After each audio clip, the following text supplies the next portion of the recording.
అది YCP fake ప్రచారం అని చెప్తున్నారు.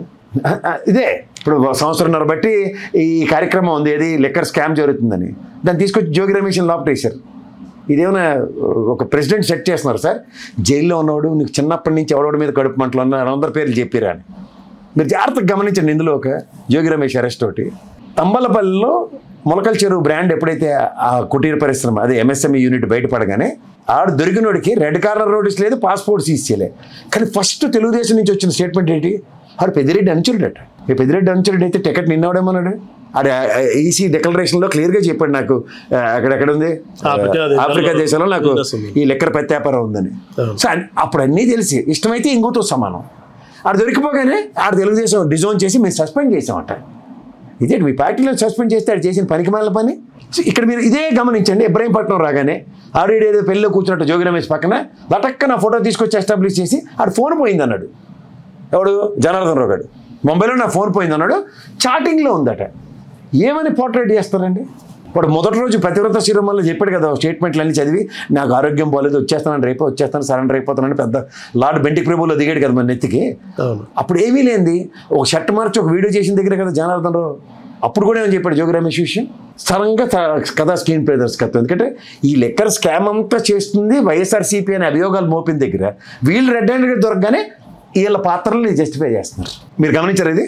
ఏం చెప్పాలి దానికి? దీంట్లో ఎక్కడైనా సందర్భం ఉండి ఓ పక్కన నేను మొదటి నుంచి చెప్తున్నాను విశ్లేషణలో, ఇదే లెక్కర్ సంబంధించిన మిథున్ రెడ్డిని, విజయసాయిరెడ్డిని, ఇలాంటి వాళ్ళని ఎంపీలని పెద్ద పెద్ద బిజినెస్ మ్యాగ్నెట్లు అన్నీ ఇస్తే వీడు తీసుకెళ్ళి 3 కోట్లు ఇచ్చి నువ్వు నేను ఈ దిక్కుమాల లెక్కర్ వ్యాపారం చేద్దాం నాకు డబ్బులు అంటే ఇదేమన్నా సిండికేట్. పోనీ ఒక లెక్కర్ షాపు బారో లేకపోతే వైన్ షాప్కో జనార్దన్ రావు ఈయన పార్ట్నర్లు అంటే అది వేరే సంగతి. అలా చూడండి మల్లాది విష్ణు వైన్ షాప్లో కల్తీ మద్యం దాగి చచ్చిపోయిన ఉదంతం మనకు తెలుసు.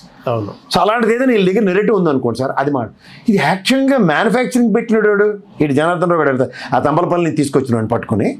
దీంట్లో జోగి రమేష్కి ఇన్వాల్వ్మెంట్ ఉందంటే ఈ కథ ఎక్కడైనా సింక్ అవుతుంది. జర్నలైజ్ చేసి మాడదాం. 1 ఇయర్ బట్టి వాళ్ళ పార్టీ వాళ్ళు నాన్న తెప్పలు బట్టి జైలుకి వెళ్ళి ఆఖరికి OSD కృష్ణమోహన్ రెడ్డి, IAS ధనుంజయ రెడ్డి ఇలాంటి వాళ్ళనే వాళ్ళు వదలకుండా ఉన్నప్పుడు నీ ఆఫ్టర్ ఆల్ జోగి రమేషే కదా ఆ ప్రాస్పెక్ట్లో చూస్తే అవునంటారు కదా. రాజశేఖర్ జగన్మోహన్ రెడ్డి టెరిటరీ ఉన్న వాళ్ళకే క్షమాభిక్షలు లేనప్పుడు out of the blue out of the box ఉన్న వ్యక్తే కదా అతను. అంటే పర్సనల్ కక్ష ఏముంటుంది టీడీపీకి అసలు? ఉంటుంది కదా, ఆయన ఇంటికి వెళ్ళాడు కదా, చంద్రబాబు గారు ఇంటికి వెళ్ళాడు కదా మనం ఎగేసుకుని.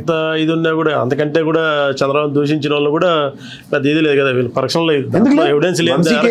దుకాణం 150 రోజులు స్కీమ్ అయింది కదా. కొడాలని అంతకంటే కొడాలనికి ఉంది ఇంకా దగ్గరలో, ఇంకా అక్కడ 3 ఏళ్ళు ఉంది. క్రోకడైల్ ఫెస్టివల్ ముందు ఉంటుంది. అసలు ఆ కక్ష సాధింపు రాజకీయాలకు దూరం అనేది చెప్తున్నారు కదా టీడీపీ. చెప్పడం వేరు, ఆచరణ వేరు కదా సార్. జోగి రమేష్ అనే వ్యక్తిని మొదటి నుంచి టార్గెట్ చేసుకుంటూ వస్తున్నారు. ఎక్కడైంది ఈ ఒకసారి సక్సెస్ అయ్యారు.